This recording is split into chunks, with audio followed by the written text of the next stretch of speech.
네, 자 그럼 지금부터 2교시 시작하도록 하겠습니다. 2교시 여러분들과 함께 이제 드디어 제2장 국어 문법의 이해 여기부터 한번 나가도록 할게요. 자, 국어 문법의 이해가 나가도록 하는데 국어 문법의 이해는 여러분들 의문론, 형태론, 통사론, 의미론, 담화론 이렇게 이제 이루어져 있는 거예요. 근데 이제 어떤 분들이 이런 말씀하세요. 국어 문법이라고 했을 때 아, 선생님, 그 국어 규범을 뭐 먼저 하면 안 되냐? 이런 말씀을 좀 하세요. 한글만 집어 중요하다 들었다. 근데 이렇게 생각하시면 쉽습니다. 쉽게 얘기하면은 문법이라고 하는 게 이론이고 규범은 거기에 맞춰서 국어 정책적으로 만들어낸 일종의 그 표준 어법이라 보시면 되는 거예요. 그래서 여러분들께서 제가 항상 강조하는 건 뭐냐면은 이 국어 문법이 확실하게 제자리를 잡아 놓지 않으면은 이 규범이 흔들려요. 그러니까 사실 규범은 암기할 게 많죠. 힘들죠. 근데 문법이 튼튼하게 되면은 이 문법에서 어떻게 국어 규범이 파생되는지가 눈으로 이제 보이게 된다고 하는 거예요. 자, 그럼 여러분들 보도록 합시다. 이제 우리가 전체가 사실은 보통 이 네 파트까지가 시험에 많이 나오거든요. 네 가지 파트, 의문론, 형태론, 통사론, 의미론 이 네 가지 파트가 시험에 많이 나오게 되는데 왜 제가 지금 여기다가 이렇게 그러니까 노란색 이렇게 색칠을 했냐면은 사실 저 세 가지 파트가 가장 사실은 중요한 파트예요. 왜 그러냐? 음론이라고 하는 건 뒤에서 배우게 되는 표준발음법의 가장 바탕이 돼버리게 되는 것이고요. 그다음 뒤에서 배우게 되는 그런 어떤 한글 반지법이나 표준어 규정의 이 바탕이 되는 게 바로 형태론인 거 아시죠, 여러분들? 그다음에 마지막 통사로는 문장을 갖다가 우리가 쓰게 되는 그 원리를 얘기하게 되는데 저것이 바로 원래는 문장 쓰기랑 연관이 돼 있어요. 그래서 결국은 지금 제가 국어 문법, 의문론이나 형태론이나 통사론이나 이런 이론을 배우게 하는 게 절대로 국어 부분과 떨어지는 게 아니고 이게 어떻게 보면 우리 머릿속에 있는 기본적인 문법 규칙 이것이 이제 실제적으로 규범화되는 게 뒤에 있는 한글 맞춤법이다. 이렇게 이제 보시면 됩니다.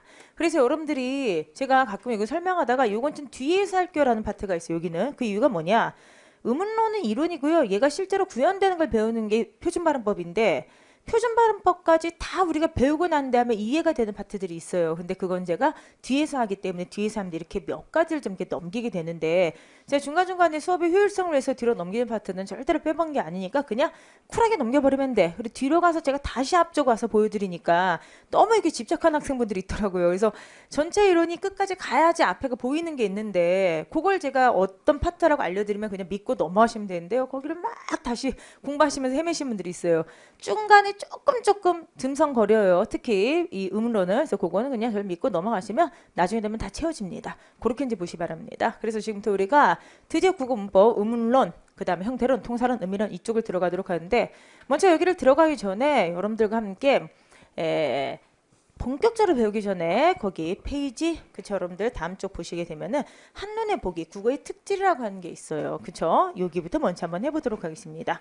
아, 선생님 그럼 이게 뭔가요? 본격적으로 의문론이나 형태론이나 통사론이나 여기를 배우기 전에 먼저 여러분들과 함께 전체적으로 국어 특질을 먼저 전반적으로 보고 시작을 하는 거예요, 여러분들. 그래서 앞에 우리가 총론이라고 하는 걸 배웠는데 어떻게 보면 문법적인 총론 이 두 쪽이라 보시면 됩니다. 근데 놀랍게도 여기서도 시험 문제가 꽤 나와요. 그럼 도대체 여기가 어떤 부분인지 보도록 하죠. 한국 특질을 일단 개략적으로 아주 간단하게 쭉 한번 훑어버리는 거예요. 그러면 결국 우리가 한국어를 배운다고 하는 것은 크게 보면 세 가지예요. 첫 번째는 소리를 배운다. 이게 바로 의문론이죠. 두 번째는 뭘 배운다 시작 단어를 배운다. 이게 바로 형태론이 돼버리게 되는 것이고요. 근데 세 번째는 바로 문장을 배운다라고 했을 때 이 문장을 배운다는 게 바로 이게 통사랑이 돼버리게 되는 거예요.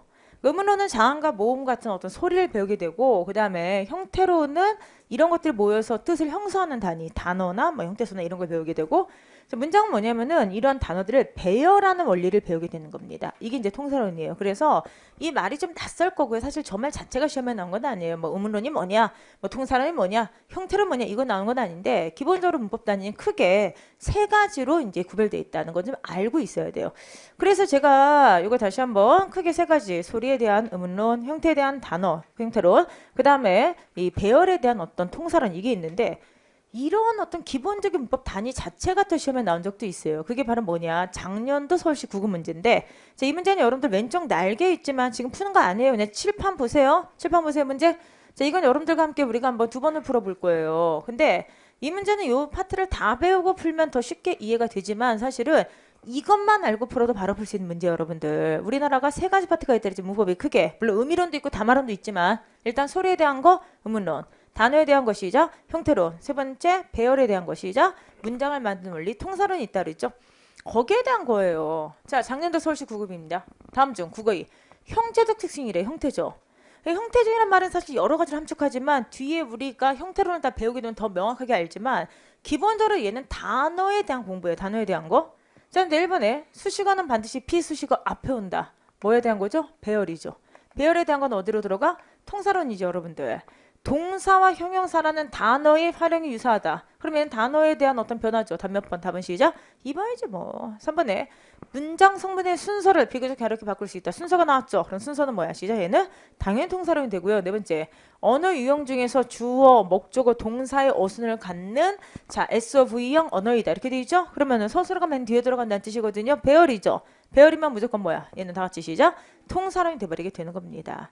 이런 문제도 나와요. 그래서 제가 작년 해설에도 말씀드렸지만 사실 서울시에서 이 문제를 낸 걸 보고 조금 놀랐거든요. 그러니까 어려서 놀란 게 아니라 가장 기본적으로 야, 너 형태론과 통사론의 차이 알아? 통사론 핵심 배열인 거 알아? 이런 기본적인 문법의 분류를 냈던 문제예요. 저게. 아시겠죠? 그래서 실제로 이런 문제도 나왔다. 살짝만 보시고 이 문제 2번 풀어볼 거예요. 좀 이따가. 그래서 어찌되었든 간에 다시 한번 우리가 풀어야 되는 거는 익혀야 되는 거 세 가지다. 의문에 대한 거, 단어에 대한 거, 그 다음에 문장에 대한 건 앞으로 철저하게 익힐 것이다. 그러면 지금부터 그냥 간단하게 여기 2페이지를 통해서는 그냥 간단한 배경 지식 몇 가지만 한번 해보죠. 첫 번째, 의문의 특질. 아니, 의문의 특질을 배우는 게 사실 의문론이에요. 근데 우리는 거기 이제 들어가기 전에 상식적인 몇 가지만 한번 해보도록 합시다. 1번, 국어의 파열음 계열은 예사소리, 된소리, 거센소리, 삼중체계를 이룬다. 줄자 치시고요. 이건 사실 조금 있다가 불과 몇십 분만 흘러도 금방 다 알게 되는 건데, 자, 일단은 간단하게 한번. 파열음이 뭐냐? 파열음은 터지게 된 의미예요. 터지게 된 의미를 파열음이라고 하는데, 먼저 이제 상식적으로 간단하게 지금 우리가 본격적으로 하기 전에 먼저 슬쩍 한번 해본다, 지금 개괄적으로 해본다 그랬죠? 그러면은 상식 중에 상식이지만 사실 처음 하신 분한테 상식이 아닌 내용. 칠판. 자, 이러한 문자, 자음이 있어요. 우리나라에. 저것의 소리를 한번 내보시기 바랍니다. 소리 다 같이 크게 시작. 크게 소리 시작. 자, 그래도 이번엔 그런 분은 없다. 이것에 소리 내보세요. 때는 어떤 분들은 특히 처음 하는 종합반 들어가면 다 비읍이래요. 아까 배웠잖아. 죄세진 비읍 막 이러면서. 비읍이 아니죠? 근데 비읍은 얘의 이름이지 얘의 소리가 비읍은 아니잖아요. 그럼 얘의 소리를 내라. 그러면은 두 번째 이제 많이 하시는 게 뭐죠? 부 이러세요. 부 이러세요. 근데 사실 부도 아니죠, 여러분들. 부도 아니라 얘는 사실은 어떻게 소리를 내야 돼? 입술을 자 여기서 이제 소리가 나는 거지. 입술 소리니까. 근데 공기를 빨아들이세요. 공기를 빨아들이시면서 공기를 폐해서 막아. 가득 담았다가 막았다가 터트리면서 입술에서 그냥 터지게 하세요. 시작. 다시 시작. 다시 시작. 이게 비읍 소리예요, 여러분들. 사실 우리가 맨날 얘를 부부 하지만 얘는 사실 비읍 소리가 부라고 나지 않아. 부는 뭐냐? 부가 결합해서 소리가 들리게 되는 거고 얘는 사실 현실에서는 사실 솔직히 귀로서 들린 소리를 실현은 안 됩니다. 이게 바로 비읍이에요. 이런 걸 배우는 게 이제 의문론이에요. 근데 일단은 지금은 비읍 소리라고 하는 것은 이거구나 정도까지만 기억하자는 거죠. 그래서 어쨌든 간에 이 소리가 바로 이 소리예요. 자, 근데 이런 소리를 파열음이라고 하는데 파열음은 조금 이따 배워요. 뭐 비읍, 디귿, 기역 뭐 이런 게 있는데 얘네들은 삼중체로 되어 있는데 상식적으로 생각하더라도 얘가 된소리, 얘가 거센소리, 삼중체계라는 걸 아시겠죠, 여러분들? 그런데 얘가 왜 한국어의 독특한 특성이냐? 전 세계 모든 언어의 파열음이 삼중체계가 되어 있지 않다는 거죠. 자, 예를 들어서 한번 영어로 비교를 한번 해보도록 하겠습니다. 영어로 한번 비교를 해서 보도록 하면은 자, 이게 이제 뭐냐면 여러분들 한국인 철수의 머리예요. 그리고 얘가 이제 외국인 탐의 머리입니다. 자, 철수의 머리에서 파열음은 세 가지 소리로 저장이 되어 있기 때문에 비읍이나 쌍비읍이나 피읍으로 이렇게 저장이 되어 있어요. 근데 외국인 탐의 머릿속에서는 여러분들 이 소리라고 하는 게 비읍, 쌍비읍, 피읍으로 저장되는 게 아니라 이 소리가 어떻게 저장되어 있냐면 여러분들 그쵸 유성음과 무성음 그러니까 무성음과 유성음으로 이렇게 저장되어 있어요. 이게 뭐냐면 좀 이따 제가 음운에 대해서 설명하겠지만 음운은 이 세상에 있는 소리를 변별해준 머릿속 장치거든요. 그렇기 때문에 서로 간의 머릿속에 저장된 소리가 다른 거예요. 자, 그렇기 때문에 우리나라 사람이 만약에 부를 구별한다고 하더라도 외국인들이 그 구별을 전혀 못합니다. 그러면 이런 문제 때문에 어떤 현상이 일어나냐. 한국인 철수가 이야기를 해요. 탐한테. 자, 따라해봐. 탐. 김치 이렇게 얘기를 하면은 탐은 김치란 말을 못 알아들어. 왜? 걔 머릿속에는 소리가 세 가지 갈래로 되어 있지가 않거든요. 그러니까 이 소리를 잘 구별을 못해. 이 소리를 그냥 대충 그쵸 이렇게나 이렇게 구별하는 거죠. 그러니까 김치 막 이래요. 그럼 대갈박 딱 때리면서 야 김치가 아니라 김치라고 따라해봐. 김치 못해 김치. 그럼 뭐라고요 걔가? 냄새 막 이렇게 느끼하게 쥐 발음 굴려서 막 하게 되는 거죠. 이런 거는 역도 마찬가지입니다. 외국 사람들 발음 우리 잘 들어 못 들어? 못 듣잖아요. 그래서 여러분들 트와이스인가? 그 저기 골고루 불렀던 그 노래를 갖다가 닥쳐 베이비라고 우리가 듣잖아요. 셔럽 베이비라 듣잖아요. 아 그 노래 모르세요? 셔럽 베이비인데 그걸 갖다가 잘 들어봐. 난 지나가는데 계속 셔럽 베이비 이래가지고 제가 왜 저러나 쟤네들 노래 이렇게 거세졌지? 막 이러면서 들었는데 그 다음엔 다시 들으니까 초록 베이비로 들리더라고요. 초록 베이비 쟤네 왜 그러지? 요정는 사기나? 막 가사 뭔지 몰랐어. 그랬더니 그게 알고 봤더니 치어럽 베이비더라고요. 그러니까 아 이게 왜 내 귀에는 안 들릴까? 내 귀에는 영어에 그런 어떤 음원이 제대로 저장돼 있지 않죠. 그러니까 그러한 발음을 우리식대로 듣게 되는 거야 이게. 알겠죠 여러분들? 그렇기 때문에 자 한국어에 자 굉장히 특이한 거죠. 이 파열음은 자 몇 중체로 돼 있다 여러분들? 3중체계로 돼 있다. 이렇게 이제 여러분께서 기억을 해두시기 바랍니다. 그래서 실제로 나왔던 문제가 그 밑에 있는 문제예요. 읽어볼까요? 이렇듯 국어의 파열음은 기역과 쌍기역과 키읔의 3중체로 구성되어 있지만 다른 언어의 음성은 음운은 이와 다를 수가 있다. 예를 들어 영어는 파열음이 유성음과 무성음의 이중체계로 구성되어 있다. 이러한 이유로 영어의 화자들은 공과 콩을 잘 구별하지 못하는 것이다. 이렇게 되어 있는데 이게 실제로 옛날 2000년대 중반의 국가지 국어 문제였어요. 이게. 그때 이제 박스를 주고 전 지금 만화를 이렇게 그려놨지만은 그 당시에는 이제 경우를 갖다 이렇게 예시를 갖다 써놨던 겁니다. 외국인은 한국어에 공과 콩을 구별하지 못한다. 이것은 뭐 한국어의 어떠한 특성 때문인가를 고르는 문제가 나왔어요. 공과 콩을 구별하지 못해. 김치와 kim치를 구별하지 못해. 자, 이거는 한국어의 발음이 정말 특이하죠. 몇 중체계야? 3중체계이기 때문에 그래요. 3중체계 굉장히 특이한 거예요. 발음 중에서도. 그래서 어쨌든 간에 이건 살짝 기억해 주시기 바라고요. 그다음에 두 번째. 다른 언어에 비해서 단모음의 수가 10개나 될 정도로 많다는데 줄 좀 치세요. 이건 그대로 외워버리세요. 어차피 조금 이따 단모음을 외우셔야 되거든요. 그런데 조금 이따 단모음 자체를 저희가 달달 외워버릴 거고 지금 시간엔 뭘 하냐? 단모음의 개념만 할 겁니다. 자, 다 같이 한번 이거의 발음을 한번 크게 한번 해보도록 하겠습니다. 크게 발음하시죠. 시작. 크게 시작. 길게 시작. 네, 이렇게 길게 하라고 강요할 때 이제 혼자 독서실에서 이어폰 끼고 들으신 분들 되게 당황하죠. 근데 한번 해봐요. 소리 내지 말고 한번 해볼까요? 시작. 이렇게 소리가 나죠. 그러면 쉴 때 소리가 나면서부터는 입술이 움직이지 않아요. 그러니까 예를 들어 입술을 닫고 있다가 이런 게 아니라 실제 소리를 내봐요. 시작. 이렇게 되죠. 자, 다시 한번 입을 크게 벌리시고요. 혀를 뒤로 빼시고요. 혀를 아래로 떨어뜨려요. 공기를 빨아들여요. 그냥 목청 올려요. 그게 아소리라고. 진짜 그게 아소리야. 우리는 그냥 단순하게 아라고 하지만 이 아란 소리를 처리하기 위해서 뇌는 그 수많은 정보를 처리하고 있는 거예요. 입을 크게 벌려라. 혀를 뒤로 빼라. 혀를 아래로 떨어뜨려. 공기를 빨아들였다가 내뱉을 때 목청을 떨어라. 이게 그대로 실현되는 게 아예요. 아란 소리가 나올 때는 안 움직여. 근데 여러분께서 옆에 있는 글자의 소리 한번 내보세요. 다 같이 크게 시작. 시작. 야. 크게 시작. 야. 시작. 이야 반드시 움직입니다. 그러면은 실제 소리가 나면서부터 발음기관이 고정돼서 움직이지 않는 이런 소리를 단일한 소리의 성질로 돼 있다. 단모음이라고 하고 이렇게 소리가 뭔가 결합되어 있기 때문에 입술이 움직여요. 이것을 우리가 이중모음이라고 하는데 한국어는 이중모음이 굉장히 많은 거예요. 10개나 됩니다. 영어는 에, 이, 오 5개뿐이 없죠. 우리나라는 되게 많은 거예요. 그래서 조금 있다가 10개 단모음을 달달 외울 텐데 일단 총론에선 가볍게 단모음의 뜻 움직여 안 움직여? 안 움직이면서 10개나 된다. 살짝 외우시기 바랍니다. 알겠죠? 네, 세 번째는 지금 외울 필요 없어요. 뭐 두음 법칙 있다. 뭐 이런 거 다 배울 거예요. 음절 끝소리 다 배울 겁니다. 네 번째는 상식적으로 살짝 알아두면 좋은데 국어는 첫 소리 자음에 제약이 있다. 이 말이 무슨 말이냐? 그럼 한번 읽어보죠. 영어의 경우 트리, 스트라이크 이렇게 소리가 안 나죠? 영어는 이거 어떤 소리가 나요? 쫙 옆에는 샥 이렇게 나잖아요 여러분들. 진짜 이렇게 나잖아요 여러분들. 근데 우리는 이걸 갖다가 처음에 세 가지로 올 수 있도록 쓰지를 못해요. 스트, 라, 이, 그 이렇게 발음하지 샥 이렇게 못하잖아요. 그러니까 각각을 을을 붙여서 끊어주는 거예요. 음절로. 그래서 그쵸. 발음이 서로 간에 완전 달라지게 되는 거죠. 그래서 한국어는 첫 소리에 제약이 있다라고 하는 거. 알겠습니까? 당연히 상식적으로 알고 있을 테고요. 그 다음에 다섯 번째 음상의 차이로 인해서 어감이 달라진다. 이 음상은 쉽게 얘기하면은 각각의 음운이나 아니면은 그러니까 자음이나 모음 같은 게 가지고 있는 느낌이에요. 그러니까 우리가 딱 듣더라도 빙빙, 삥삥 뭐가 더 세? 삥삥. 그 다음에 여러분들 촐랑촐랑 출렁출렁 뭐가 더 세? 그죠. 어떻게 보면 뜻은 차이가 없지. 근데 어감이 더 세질 뿐이지. 한국어는 이렇게 어감의 차이, 음상의 차이로 정말 많은 단어들이 만들어집니다. 그렇기 때문에 이게 바로 우리나라 음운의 특성이다. 이렇게 보시면 됩니다. 할 수 있겠죠? 그래서 간략하게 OX 정도 풀 수 있을 정도만 지금 해보도록 하고요. 두 번째, 이번 한번 단어의 특질 한번 들어가도록 하겠습니다.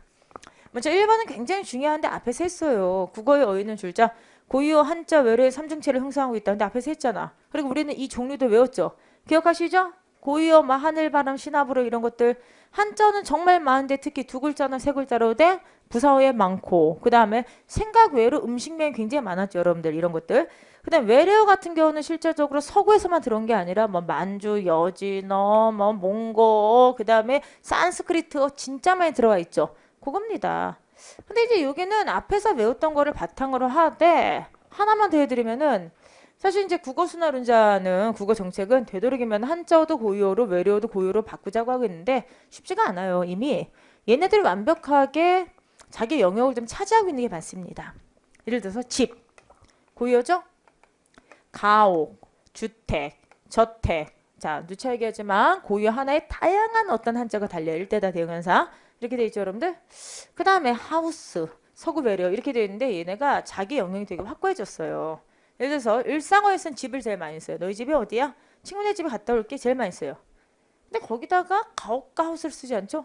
너희 가옥이 어디야? 너희 주택 어디야? 너희 하우스가 어디야? 되게 무섭잖아요, 여러분들. 그렇게 쓰진 않는데 얘는 보통 전문적이거나 아니면 그럴 때 뭐 건축 잡지 이런 데서 쓰게 되고 하우스는 보통 특수한 단어에서만 어울리죠. 비닐하우스, 러버하우스 이렇게 됩니다, 여러분들. 그러다 보니까 얘를 무조건 얘를 바꾸는 게 좀 맞지가 않아요, 여러분들. 근데 어찌되었든 간에 국어 정책은 되도록 고유로 바꾸자는 거지만 현실적으로는 우리나라의 어휘가 삼중체로 돼 있다. 살짝만 기억을 좀 해두시기 바라고요. 그 다음에 2번부터는 살짝만 줄치인데 약간 상식적인 부분이긴 하지만 그래도 알아두셔야 돼요. 첫 번째, 높임말과 높임법이 발달. 자, 그 다음에 세 번째 거기 친족관계 발달. 네 번째, 감각어 발달.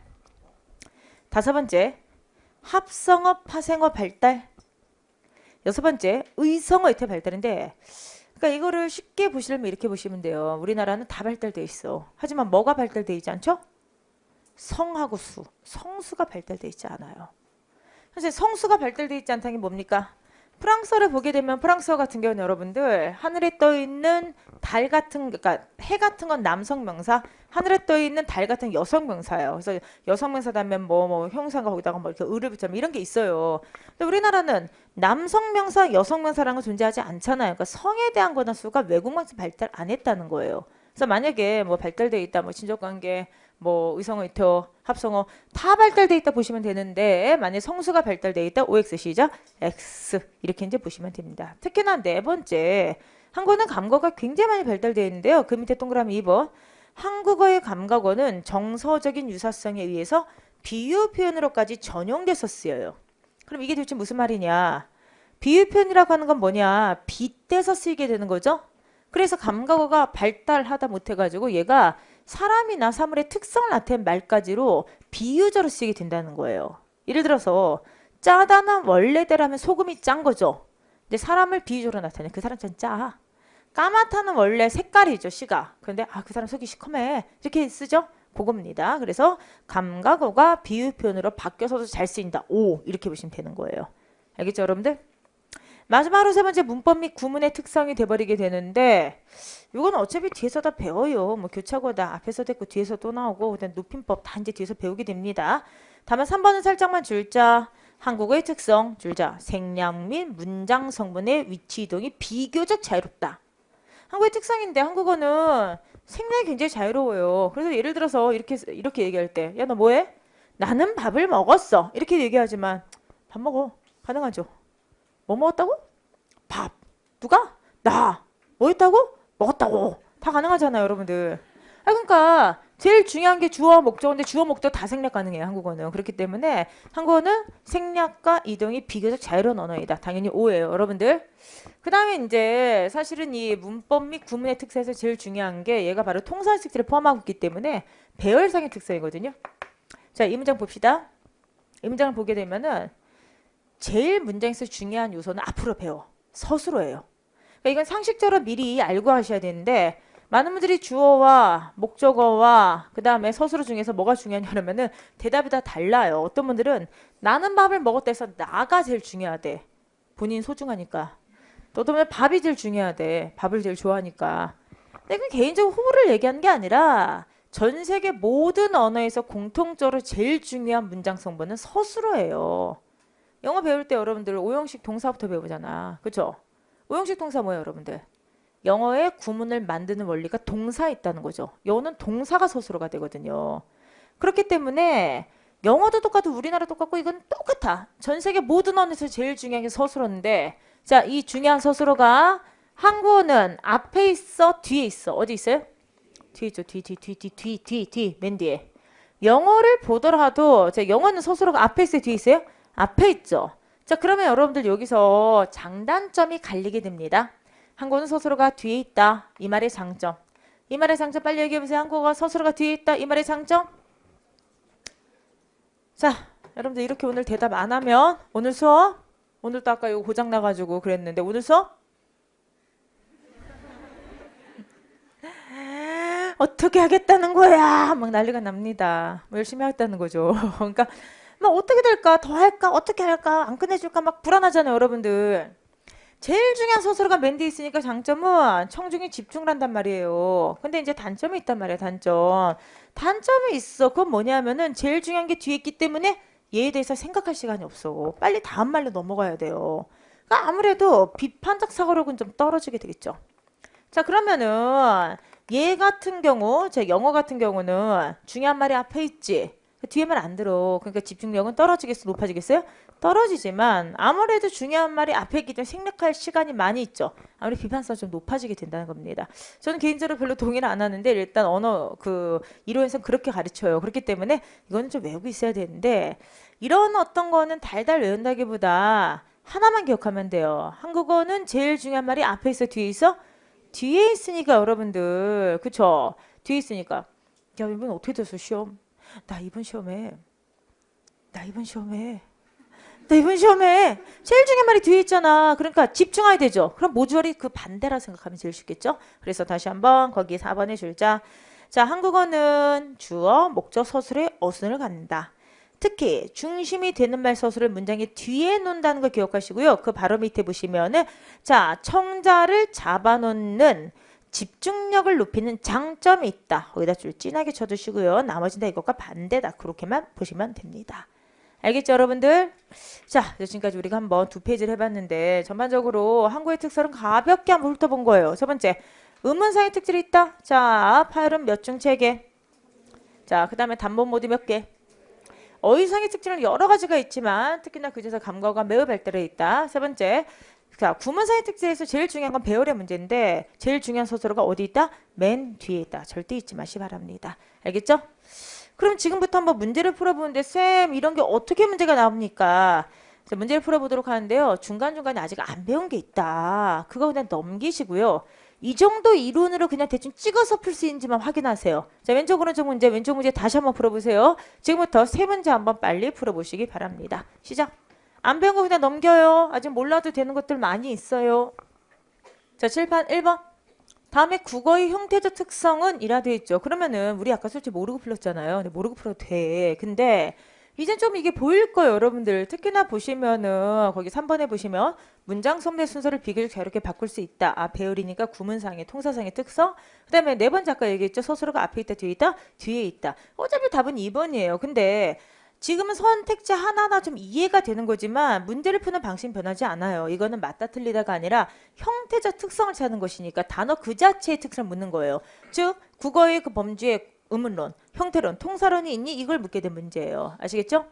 그 다음에 2번 문제. 자, 다음 중 국어의 특징으로 옳지가 않은 것은 오른쪽 문제인데 자, 굉장히 최근 문제예요. 그러니까 경찰직 3차니까 바로 작년 하반기 때 문제입니다. 그럼 자 1번 한번 해보죠. 국어는 아름다운 고향같이 수식어가 피수식어 앞에 온다. 어차피 뒤에 배워요. 이렇게 수식한 말을 관용어라고 하는데 관용어의 제일 중요한 특성 피수식어 앞에 온다고 하는 건데 뒤에 나옵니다. 근데 상식적으로 할 수 있잖아. 저희가 적어도 고향 아름다운 이러진 않잖아요. 그쵸? 자, 두 번째, 일반적으로 국어의 단모음은 자, 선생님 이거 뭐예요? 아, 몰라. 근데 모두 10개요. 맞아요, 여러분들? 맞습니다. 그쵸? 맞아요. 그냥 넘어가면 됩니다. 이제 좀 이따 배워 단모음 뭔지. 세 번째, 단어형 선표 발달되는데 사실 이게 합성어, 파생어 이게 맞지가 않아요. 안 배웠지? 답은 3번인데 넘어가면 돼요. 아직 안 배웠어요. 선생님 이거 언제 배워요? 형태론에서 배워. 걱정하지 마세요. 자, 지금은 우리가 풀 수 있는 것들만 하라는 거예요. 그럼 마지막 네 번째, 국어는 다른 언어에 비해 높임법이 상당히 발달돼 있다. 맞아, 틀려, 시작? 맞아요. 그러니까 이게 결국 뭐냐면 왜 제가 앞에 두 페이지를 따로 빼놓냐. 보통은 문제가 쪼개서 나와. 의문론, 형태론, 통사론 따로 나오는데 이렇게 다 전체를 묶어서 그냥 한국어의 특성은 이렇게 문제가 나오는 것도 있기 때문에 이렇게 보여드리는 거예요. 3번에 지금 못 푼다고 연연하지 마세요. 어차피 뒤에서는 자세하게 배우니까 상관없습니다. 넘어가셔서 이제 마지막 전형적인 문제, 이게 1번, 2번 요거죠. 자, 다음은 한국인 교사가 외국인들에게 한국의 특성을 설명하고 있는데 다음 주 옳지 않은 걸 한번 찾아보도록 하겠습니다. 배운 데까지만 하세요. 1번, 한국의 특질은 교착을 하는 것입니다. 맞아요? 맞죠? 네, 두 번째, 한국의 특질은 높임법이 발달되어 있다는 것입니다. 맞아요? 맞습니다. 세 번째, 한국어는 서술어가 문장의 끝에 오는 것입니다. 맞아요? 맞죠? 네, 네 번째, 한국어는 어디 특정 자명에서 피한다. 제가 아직 안 배운 이게 두음법칙이에요. 아까 슬쩍 제가 북한가면 뭐가 된다? 리선제 동무 된다고 했죠? 리을이 맨 앞에 뭐다? 다음에 합니다. 마지막 미음 같은 경우도 우리가 아직 안 배웠는데 얘가 음절 끝소리 규칙이라고 하는 것인데 다음에 배워. 어쨌든 답은 5번이에요. 여러분들 이게. 아시겠죠 여러분들? 그렇기 때문에 일단은 안 배운 거 그냥 넘어간다 하더라도 각각의 선택지에서 OX 정도 하실 수 있을 정도만 일단 하세요. 자, 두 페이지 따로 빼는 이유 아시겠죠? 원래 문제 쪽에서 나온 게 원칙이다. 하지만 전체를 묶어서 그냥 한국어의 특色은 뭐냐 가볍게 이렇게 문제 내는 것도 꽤 나온다. 그 정도까지 기억하시기 바랍니다.